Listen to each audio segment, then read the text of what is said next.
the biggest airtime of the 20th century and also of our time. Hello, it's me, Evgeny Pugach from Israel. As always on this channel, I talk about Israel and not just that, and in this case, it's the not just. So what's it all about? In this video, I'll be talking about not only electric vehicles, but also Chinese electric vehicles or just cars, and why everyone. Let's take a moment to examine the car prices from before the wave of electric vehicles hit the global market, covering all or most countries, alright? So, what are we finding here? Let me draw your attention once again to the particular Geely model that I personally own. I've had it for over a year and a half, and soon it will be 2 full years. And I've reached a specific conclusion after reflecting on this topic quite a bit.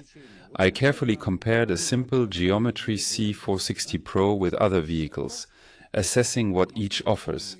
I recall the cars owned by my friends, as well as those I've personally driven in the past, such as the Toyota Auris, Toyota Prius, and various non-hybrids.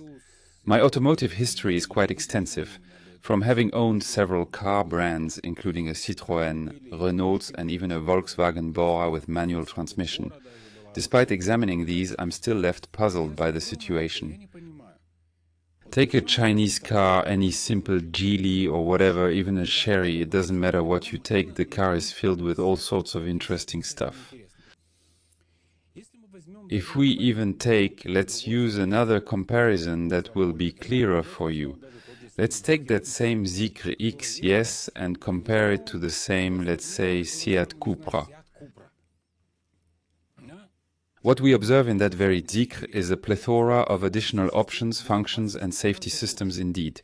It's like experiencing a surge of change, similar to when the Chinese auto industry astonishingly burst into the global scene. At least I get the impression that throughout all these years, we've certainly been seriously deceived by someone in the industry. And it's all for what purpose? Car prices have skyrocketed. Take the price of any car, absolutely any car, and compare it to a Chinese equivalent. It will be at least 50% cheaper. That is, considering the significant reduction in the car's price achieved by Chinese manufacturers, who are still turning a profit, it's quite astonishing. Just take a moment to imagine. Visualize really how much money other car manufacturers around the world have been making off of us all this time. Doesn't it make you question, with a sense of wonder and perhaps a hint of disbelief, the real markup they've been imposing on us? You'll tell me now, Janek, well, look, these are Chinese, those are not Chinese. I can accept that. Okay.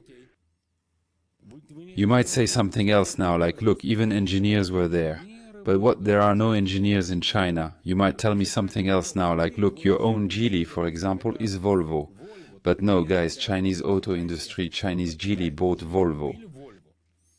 You know, not just that, at least from my perspective, what I truly believe is that we were potentially misled by the manufacturers of many of the most popular and reputable brands out there. Yes, this is solely my personal opinion and not an undeniable truth universally accepted, but throughout this whole time I've held on to a strong suspicion that deception was at play in our dealings with them all along. Take, for example, the BYD AT03, it's packed with features, even the screen rotates. You can turn it 90 degrees back and forth. Yes, it might not have such a long mileage, right? But still, look at how much technology is out there today. Take any other Chinese car, it doesn't matter if it's electric or not. It will be packed with all sorts of things. Yeah? You wouldn't say, well, Janek, look, Chinese cars, safety. Guys, I've seen cars, the same Zeekrs, the same Geelys, BYDs, after the most serious accidents. The most serious accidents. They're all fine. Yes, but I won't, of course, compare with a Dacia.